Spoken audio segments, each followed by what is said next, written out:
Once upon a time in the vast savannahs of Africa, there existed a kingdom ruled by a wicked king named Mabuto.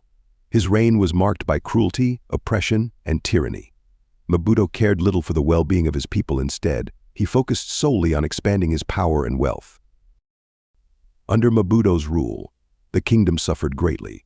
Taxes were exorbitant, and the people lived in fear of his merciless soldiers. Anyone who dared to oppose him faced swift and severe punishment. Despite his cruelty, Mabuto was paranoid and lived in constant fear of betrayal. He surrounded himself with spies and informants, always wary of plots against him. However, his greatest fear was not from his enemies but from within his own palace. Within the palace walls, there lived a maiden named Aisha. She was known for her beauty, intelligence, and kindness. Aisha had grown up witnessing the suffering of her people under Mabuto's rule, and she longed for a way to free them from his tyranny.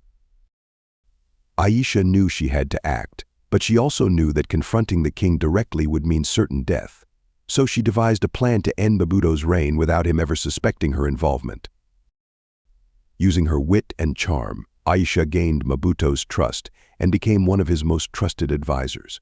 She listened carefully to his conversations, learning of his fears and weaknesses. Meanwhile, Aisha secretly rallied support among the people, spreading word of Mabuto's atrocities and garnering sympathy for their cause.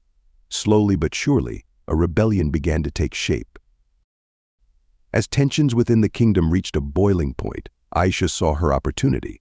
She approached Mabuto with a proposal for peace, suggesting a grand feast to celebrate his rule and showcase his power to the people. Unaware of Aisha's true intentions, Mabuto eagerly agreed to the feast. Little did he know that it would be his last. On the night of the feast, as Mabuto sat at the head of the table, surrounded by his most loyal subjects, Aisha approached him with a goblet of wine. With a wicked smile, she offered it to him, knowing it was laced with a potent poison. Mabuto, trusting in Aisha's loyalty, drank deeply from the goblet. Within moments, the poison took effect, and the wicked king fell to the ground, writhing in agony.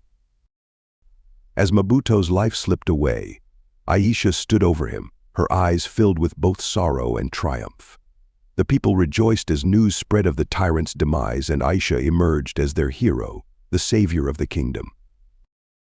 From that day forward, Aisha ruled with compassion and wisdom, ensuring that the kingdom thrived under her benevolent reign. And though the memory of King Mabuto's cruelty lingered, the people knew that they were finally free from his wicked grasp, thanks to the courage of a maiden who dared to stand against him.